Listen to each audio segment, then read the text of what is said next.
നമസ്കാരം. മുഖ്യമന്ത്രി പിണറായി വിജയനെതിരെ ആരോപണങ്ങളുമായി ബന്ധപ്പെട്ടിട്ട് സ്വർണ്ണക്കടത്ത് കേസ് പ്രതി സ്വപ്ന സുരേഷിനെ അറസ്റ്റ് ചെയ്യില്ല എന്നുള്ളതാണ് സർക്കാർ ഹൈക്കോടതിയിൽ നൽകിയിരിക്കുന്നത്. മുഖ്യമന്ത്രി പിണറായി വിജയനും മുൻ വിദ്യാഭ്യാസ മന്ത്രിയായിട്ടുള്ള MLA കൂടിയായിട്ടുള്ള KT ജലീലിനുമെതിരെ പരസ്യമായ ആരോപണങ്ങൾ ഉന്നയിച്ചതിനെ തുടർന്നുള്ള കേസിലാണ് സ്വപ്ന സുരേഷ് മുൻകൂർ ജാമ്യാപേക്ഷ തേടിക്കൊണ്ട് ഹൈക്കോടതിയെ സമീപിക്കുന്ന ഒരു സാഹചര്യമുണ്ടായത്. അപ്പോൾ സർക്കാർ നിലപാട് അറിയിച്ചതിനെ തുടർന്ന് കോടതി ഹർജി തീർപ്പാക്കി വിടുകയായിരുന്നു. അപ്പോൾ ഈ കേസുമായി ബന്ധപ്പെട്ടിട്ട് സ്വപ്ന സുരേഷിനെ അറസ്റ്റ് ചെയ്യുന്ന ഒരു സാഹചര്യം, അറസ്റ്റ് ചെയ്യാൻ പോലീസിന് ഉദ്ദേശമില്ല എന്നാണ് ഇപ്പോൾ പബ്ലിക് പ്രോസിക്യൂട്ടർ കോടതിയിൽ വ്യക്തമാക്കിയിരിക്കുന്നത്. അതാണ് സർക്കാരിൻ്റെ നടപടി എന്ന് പറയപ്പെടുന്നത്. ഏത് തരത്തിലുള്ള അന്വേഷണവുമായും സഹകരിക്കുവാൻ തയ്യാറാണ് എന്ന് സ്വപ്നയുടെ തന്നെ അഭിഭാഷകനും കോടതിയെ അറിയിച്ചിരിക്കുകയാണ്. കള്ളപ്പണം വെളുപ്പിക്കൽ, അനധികൃതമായിട്ടുള്ള സാമ്പത്തിക ഇടപാടുകൾ, നയതന്ത്ര മാർഗങ്ങളിലൂടെയുള്ള വൻതോതിലുള്ള സ്വർണ്ണക്കടത്ത് എന്നിവയിൽ എൻഫോഴ്സ്മെൻറ്റ് ഡയറക്ടറേറ്റ് അതായത് ED നടത്തിയിട്ടുള്ള അന്വേഷണത്തിന് ശേഷം 2020 ജൂലൈയിലാണ് സ്വപ്ന സുരേഷ് അറസ്റ്റിലാകുന്നത്. ഒരു വർഷത്തിലധികം ജയിലിൽ കിടന്ന ശേഷം 2021 നവംബറിൽ സ്വപ്ന സുരേഷ് ജാമ്യത്തിലിറങ്ങുകയായിരുന്നു. സ്വർണ്ണക്കടത്ത് കേസിൽ മജിസ്ട്രേറ്റ് കോടതിയിൽ നൽകിയ മൊഴി രേഖപ്പെടുത്തിയ ശേഷം 2022 ജൂണിൽ സ്വപ്ന സുരേഷ് ഒരു വാർത്താ സമ്മേളനത്തിലൂടെയാണ് മുഖ്യമന്ത്രി പിണറായി വിജയനും ഒപ്പം തന്നെ ഭാര്യയ്ക്കും മകൾക്കും KT ജലീലിനുമൊക്കെ എതിരെ വളരെ ശക്തമായിട്ടുള്ള ഗുരുതരമായിട്ടുള്ള ആരോപണങ്ങൾ, അതും ഒരു ആരോപണമല്ല നിരവധി ആരോപണങ്ങളാണ് ഉന്നയിച്ചിരുന്നത്. തുടർന്ന് സ്വപ്ന സുരേഷിനെതിരെ KT ജലീൽ തിരുവനന്തപുരം കന്റോൺമെൻറ്റ് പോലീസ് സ്റ്റേഷനിൽ ഒരു പരാതി നൽകുന്നു.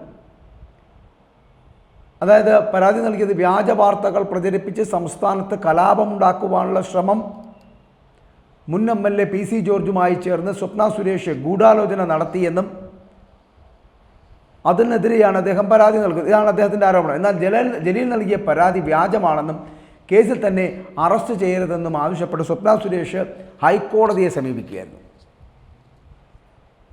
2021 ജാമ്യം ലഭിക്കുന്നതിന് തൊട്ട് മുൻപ്, അതായത് ജയിലിലായിരുന്നപ്പോൾ സർക്കാരിലെ തന്നെ ഉന്നത ഉദ്യോഗസ്ഥരുടെ പങ്ക് വെളിപ്പെടുത്തരുതെന്ന് നിർബന്ധിച്ചുകൊണ്ട് മറ്റു പ്രതികളെയും തന്നെയും ചിലർ ഭീഷണിപ്പെടുത്തിയെന്നും സ്വപ്ന സുരേഷിൻ്റെ മൊഴിയുണ്ടായിരുന്നു. സ്വപ്ന സുരേഷിൻ്റെ ജാമ്യ ഹർജിയിൽ അത് പറയുന്നുമുണ്ട്.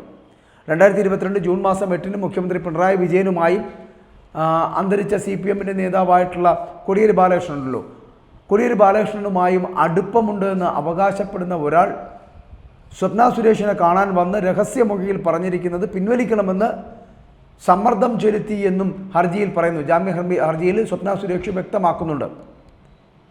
ഈ സാഹചര്യത്തിലാണ് തൻ്റെ അറസ്റ്റിനെക്കുറിച്ച് ആശങ്കയുണ്ട് എന്നും അതിനാലാണ് മുൻകൂർ ജാമ്യം തേടുന്നത് എന്നും സ്വപ്നയ്ക്ക് വേണ്ടിയിട്ട് ഹാജരായിട്ടുള്ള അഭിഭാഷകൻ വ്യക്തമാക്കുന്നു. അദ്ദേഹം വാദിക്കുകയും ചെയ്യുന്നു. പക്ഷേ ഇവിടുത്തെ ഒരു കാര്യം, ഇത്രയുമൊക്കെ മുഖ്യമന്ത്രിക്കെതിരെയും മുൻ വിദ്യാഭ്യാസ മന്ത്രിക്കെതിരെയും കോടിയേരി ബാലകൃഷ്ണനെതിരുമൊക്കെ സ്വപ്ന സുരേഷിനെ പോലൊരു സ്ത്രീ വിളിച്ചു പറഞ്ഞപ്പോഴും അതിനെതിരെ ഒരു കേസെടുക്കുവാനോ അല്ലെങ്കിൽ ഒരു മാനനഷ്ട കേസ് കൊടുക്കുവാനോ മുഖ്യമന്ത്രി തയ്യാറാകാത്തത് എന്തുകൊണ്ടാണ്? മുഖ്യമന്ത്രിക്കും മുഖ്യമന്ത്രിയുടെ ഭാര്യയ്ക്കും മകൾക്കുമെതിരെ ഗുരുതരമായിട്ടുള്ള ആരോപണങ്ങൾ മുന്നോട്ട് വച്ചിട്ടും നിരവധി ആരോപണങ്ങൾ മുന്നോട്ട് വച്ചിട്ടും മുഖ്യമന്ത്രിക്ക് അനങ്ങാപ്പാറ നയം സ്വീകരിക്കുന്നത് എന്തുകൊണ്ടാണ്? ഇപ്പോൾ മുഖ്യമന്ത്രി പറയുന്നത് തന്നെ സ്വപ്ന സുരേഷുമായി ബന്ധപ്പെട്ട് വരുന്ന വിഷയങ്ങളിൽ സ്വപ്ന സുരേഷിനെ അറസ്റ്റ് ചെയ്യുവാനുള്ള ഒരു സാഹചര്യമോ അത്തരത്തിലൊരു തീരുമാനമോ നിർദ്ദേശമോ പോലീസിന് നൽകിയിട്ടില്ല. സർക്കാരിൻ്റെ നിലപാട് അതാണ് എന്നാണ് ഹൈക്കോടതിയിൽ അറിയിച്ചിരിക്കുന്നത്, വ്യക്തമാക്കിയിരിക്കുന്നത്. സർക്കാർ എന്തുകൊണ്ടാണ് ഭയക്കുന്നത് സ്വപ്ന സുരേഷിനെ? മുഖ്യമന്ത്രി പിണറായി വിജയൻ എന്തുകൊണ്ടാണ് സ്വപ്ന സുരേഷിനെ ഭയക്കുന്നത്? സ്വന്തം മകൾക്കെതിരെയും ഭാര്യയ്ക്കെതിരെയും തനിക്കെതിരെയും നിരവധി ഗുരുതരമായിട്ടുള്ള ആരോപണങ്ങൾ അത് മുന്നോട്ട് വെക്കുമ്പോഴും ആ ആരോപണങ്ങളിൽ കഴമ്പുണ്ടോ എന്ന് പൊതുസമൂഹം ചിന്തിച്ചു തുടങ്ങുന്നു മിസ്റ്റർ പിണറായി വിജയൻ എന്ന് പറയേണ്ടി വരും. കാരണം പിണറായി വിജയന് അനങ്ങാപ്പറം നയം സ്വീകരിക്കുന്നത് അദ്ദേഹത്തിന് ഈ പറയുന്ന ആരോപണങ്ങളിൽ ഏതെങ്കിലും തരത്തിലുള്ള ബന്ധമുള്ളത് കൊണ്ടാണോ?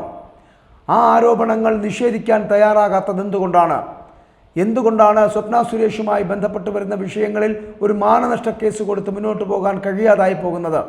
ഈ ചോദ്യങ്ങൾക്കൊക്കെ ഉത്തരം പറയേണ്ടി വരും. അല്ലെങ്കിൽ ക്ലിഫ് ഹൗസിനുള്ളിലേക്ക് ഈ ബിരിയാണി ചെമ്പിനകത്ത് സ്വർണം കടത്തി എന്ന് പറയുന്നതടക്കമുള്ള ഗുരുതരമായ ആരോപണങ്ങൾ നിലനിൽക്കുമ്പോൾ ആ ആരോപണങ്ങളിലൊക്കെ മൗനം പാലിക്കുന്ന മുഖ്യമന്ത്രി പിണറായി വിജയൻ അതിനുശേഷം അവർ മുഖ്യമന്ത്രിക്കെതിരെയും മുഖ്യമന്ത്രിയുടെ ഭാര്യയ്ക്കെതിരെയും മുഖ്യമന്ത്രിയുടെ മകൾക്കെതിരെയും ഉന്നയിച്ച ആരോപണങ്ങൾ ശരിയാണ് എന്ന് പൊതുസമൂഹം ചിന്തിച്ചു തുടങ്ങുന്നു. അതുകൊണ്ടാണ് നിങ്ങളുടെ മൗനം. അതുകൊണ്ട് നിങ്ങൾ ഈ മൗനം വെടിഞ്ഞിട്ട് സ്വപ്ന സുരേഷിനെതിരെ അല്ലെങ്കിൽ അവർ ഉന്നയിച്ച ഗുരുതരമായ ആരോപണങ്ങൾക്കെതിരെ ശക്തമായ നടപടി സ്വീകരിക്കുവാൻ തയ്യാറുണ്ടോ എന്ന് പൊതുസമൂഹത്തിനോട് പറയേണ്ടതുണ്ട്. അല്ലെങ്കിൽ നിങ്ങളുടെ ഈ മുഖം മൂടി നാളെ ഈ ജനങ്ങൾ വലിച്ചു കീറുക തന്നെ ചെയ്യും.